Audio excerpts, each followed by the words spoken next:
Baik, Assalamualaikum warahmatullahi wabarakatuh. Eh, di sini saya Mayandini dibantu dengan Adis Muhammad Furqan Nugroho akan mempresentasikan tugas dari psikologi industri dengan judul kepuasan kerja. Ini bagian-bagian yang akan saya jelaskan. Ada 9 poin. Pertama, dari pendahuluannya, Jacques dan Britt di tahun 2008 menyatakan bahwa kepuasan kerja pada dasarnya merupakan sikap pegawai terhadap pekerjaannya. Sikap tersebut adalah pernyataan evaluatif baik yang menyenangkan atau yang tidak menyenangkan mengenai objek atau peristiwa. Kepuasan kerja akan mengarahkan pegawai untuk meningkatkan kinerja menjadi lebih baik dan sebaliknya, ketidakpuasan akan menurunkan kinerja pegawai. Kepuasan kerja juga mendorong hasil individu maupun organisasi yang penting. Pentingnya hal itu tuh tercermin dalam peran yang sentral, seperti yang berkaitan dengan desain pekerjaan, kepemimpinan, dan penarikan diri pegawai. Yang kedua, pengertian kepuasan kerja. Ada beberapa pakar yang menjelaskan mengenai kepuasan kerja. Yang pertama itu ada Locke dalam Lutyens di tahun 2011, halaman 141. Dia memberikan definisi komprehensif dari kepuasan kerja yang meliputi reaksi atau sifat kognitif afektif dan evaluatif, dan juga menyatakan bahwa kepuasan kerja adalah a pleasurable or positive emotional state resulting from the appraisal of one's job or job experience. Itu tuh mengartikan bahwa kepuasan adalah keadaan emosi senang atau emosi positif yang berasal dari penilaian terhadap pekerjaan atau pengalaman kerja seseorang. Selanjutnya dari Kiniki dan Fugate di tahun 2012 halaman 161, mereka menyatakan bahwa job satisfaction is an effective response towards various facets of one's job. Yang artinya, tanggapan afektif atau emosi terhadap berbagai faset pekerjaan seseorang, tepatnya orang bisa relatif puas dengan satu atau beberapa aspek pekerjaannya, tetapi mungkin tidak puas dengan satu aspek atau beberapa aspek lain dari pekerjaannya sendiri. Nah, meskipun analisa teoritis mengkritik kepuasan kerja sebagai konsep yang terlalu sempit, namun ada 3 dimensi yang diterima oleh umum. Yang pertama tuh ada kepuasan kerja merupakan respon emosional terhadap situasi kerja. Nah, dengan demikian kepuasan kerja tidak dapat dilihat, melainkan dapat disimpulkan. Kedua, ada kepuasan kerja. Sering ditentukan menurut seberapa baik sih hasil yang dicapai memenuhi atau melampaui harapan.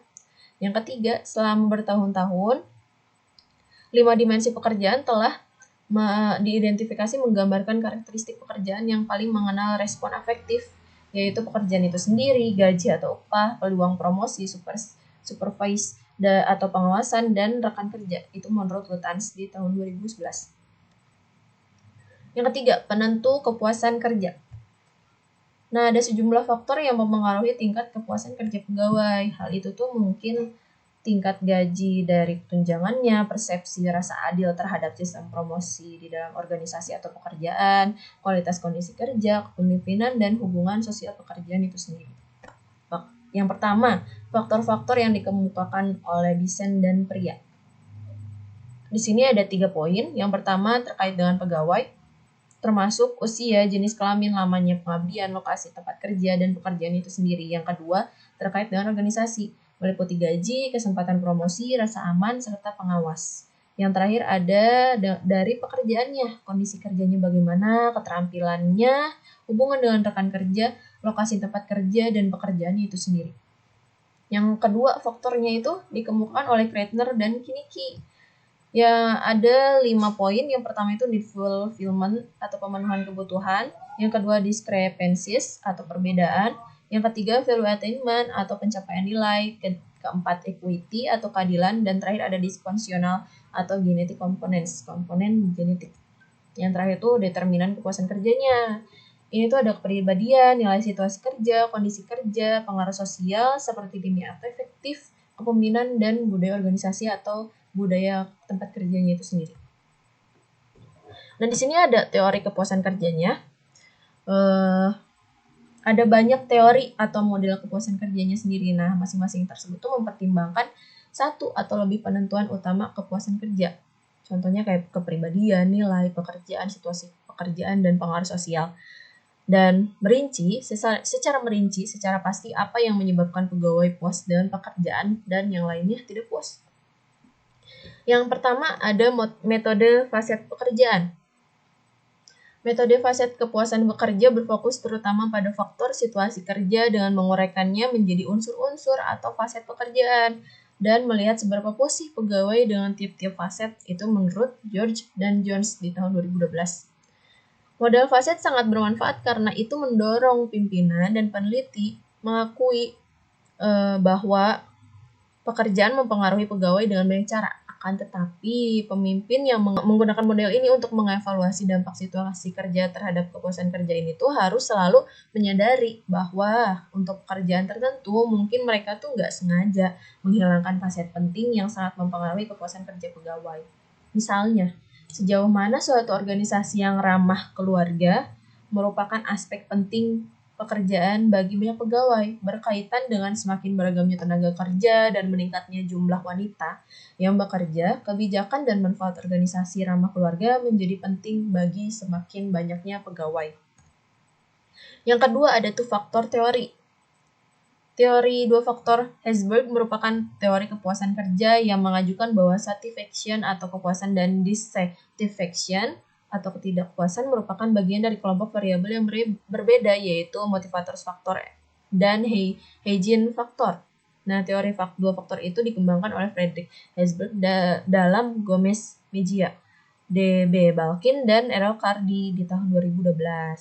Nah, menurut Lutans di tahun 2011, motivator faktor ini berhubungan dengan penghargaan terhadap pribadi yang secara langsung berkaitan dengan pekerjaan yang meliputi prestasi, achievement, penghargaan atau recognition, tanggung jawab atau responsibility, kemajuan atau advancement, kemungkinan perkembangan, the possibility of growth, dan pekerjaan itu sendiri. Yang ketiga ada job karakteristik model. Teori yang terbaik yang mendeskripsikan lingkungan kerja dalam menyediakan pekerja yang menantang secara mental adalah the job characteristic model ini atau GMC.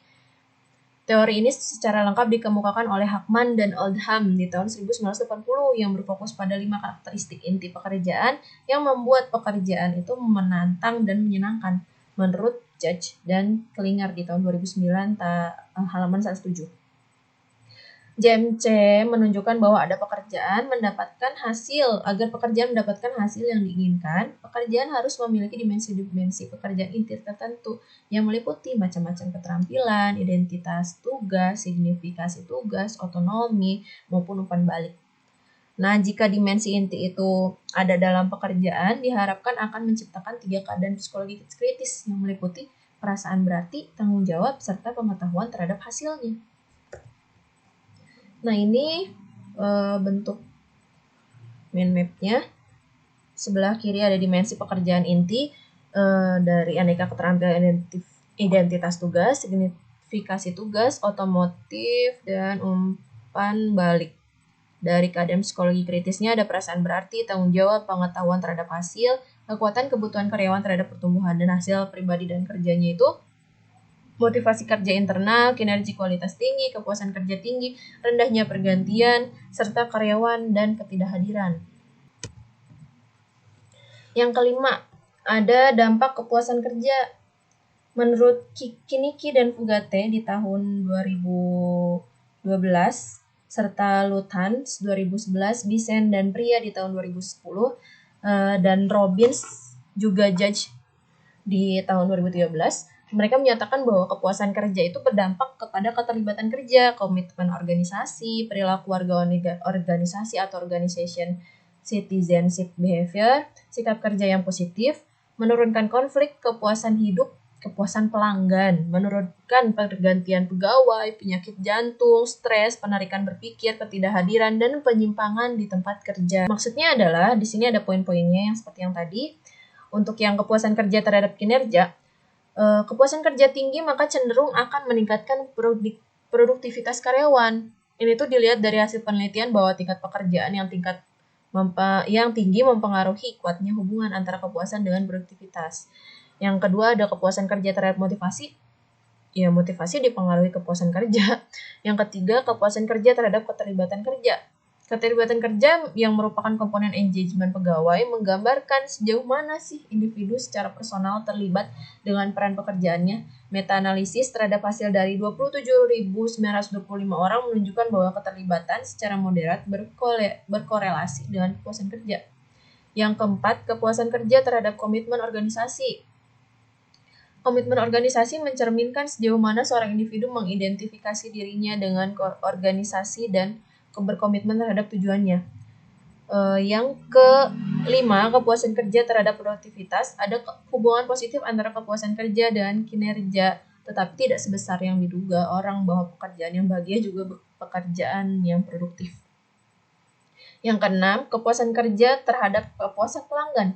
Landasan loyalitas yang sebenarnya itu ya kepuasan pelanggan yang sangat puas atau bahkan yang sangat bahagia. Lebih cenderung menjadi rasul yang setia. Suatu perusahaan mengkonsolidasikan pembelinya dengan satu pemasok dan menyebarkan berita positif dari mulut ke mulut. Yang ketujuh, kepuasan kerja terhadap ketidakhadiran. Hubungan antara kepuasan kerja dan tingkat absensi ini memiliki hubungan yang negatif ya, yaitu apabila kepuasan kerja tinggi, ya maka kecenderungan tingkat kemangkirannya rendah. Yang terakhir itu kepuasan dan pergantian karyawan. Kepuasan kerja dengan kelas keluar masuk karyawan memiliki hubungan yang negatif dengan kekuatan yang moderat. Tidak terlalu kuat dan tidak terlalu lemah begitulah. Yang keenam, ada mengukur kepuasan kerja. Kepuasan kerja sebagai suatu sikap umum seorang individu terhadap pekerjaannya. Pekerjaan menuntut interaksi dengan rekan sekerja dan juga atasan, mengikuti aturan dan kebijakan organisasi. Memenuhi standar kinerja, hidup ada kondisi kerja yang kurang dari ideal, dan serupa ini berarti penilaian atau asesmen seseorang karyawan terhadap betapa puas dan tidak puas akan pekerjaan merupakan penjumlahan yang rumit dari sebuah unsur pekerjaannya. Itu menurut Robbins dan Judge di tahun 2013. Nah, terdapat dua pendekatan secara umum yang digunakan, yaitu single global rating atau respon individu atas satu pertanyaan dan summation score. Yang ketujuh, ketidakpuasan kerja. Ketidakpuasan kerja tuh nggak selalu dan nggak mudah juga diperoleh sama setiap karyawan. Sebagian mereka tuh mengalami ketidakpuasan dalam kerjaan. Contoh manifesti ketidakpuasan dalam pekerjaannya itu ada perubahan perilaku, penarikan kerja secara fisik, penarikan kerja secara psikologis. Itu menurut Kaswan di tahun 2012. Perubahan perilaku. Ini tuh dapat menyebabkan konfrontasi antara atasan bawahan, bahkan barangkali konflik karena karyawannya tuh nggak puas berusaha mengadakan perubahan dalam kebijakan atau personalia tingkat atas. Kalau secara fisik, ini dapat berbentuk perpindahan secara internal jika ketidakpuasannya adalah khususnya dalam pekerjaan akibat penyedia yang tidak fair atau kondisi kerja yang tidak menyenangkan. Yang terakhir dari secara psikologisnya, ketika karyawan yang nggak puas, nggak dapat mengubah situasi mereka atau tidak dapat menarik diri secara fisik dari pekerjaan mereka, mungkin mereka menarik diri secara psikologis dari pekerjaannya. Nah, ini cara mengungkapkan ketidakpuasannya itu seperti bisa keluar atau exit bersuara, voice, mereka ngomong, protes dan semacamnya, loyalitas, ataupun mengabaikan, neglect. 8. Cara meningkatkan kepuasan kerja. Caranya itu, yang pertama, ada membuat pekerjaan menjadi menyenangkan. Yang kedua, memiliki gaji, tunjangan, dan kesempatan promosi yang adil. Yang ketiga, ada menyesuaikan orang dengan pekerjaan yang sesuai dengan minat dan keahlian mereka. Yang keempat, merencanakan pekerjaan agar menarik dan menyenangkan. Menurut Lutyens di tahun 2011. Nah, selain itu tuh berdasarkan riset yang ada beberapa cara untuk meningkatkan kepuasan kerja. Beberapanya diantaranya yaitu bayarlah karyawan dengan adil. Yang kedua, tingkatkan kualitas pengawasan biar aman.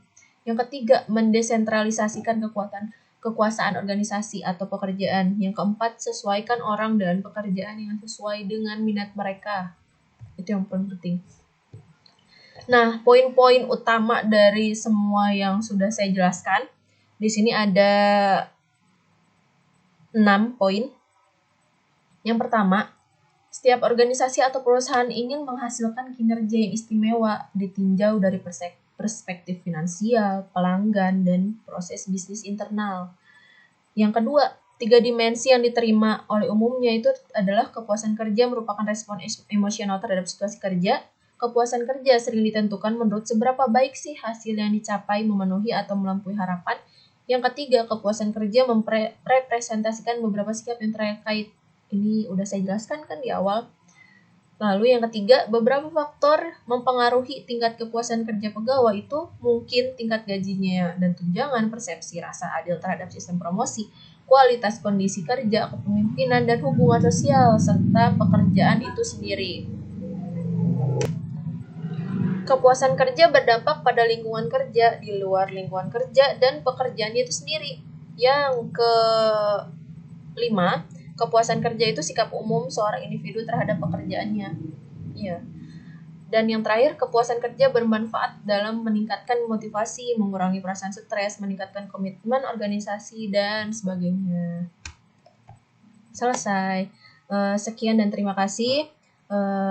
Mohon maaf jika cara bicara saya terlalu banyak berbelit-belit atau terlalu cepat.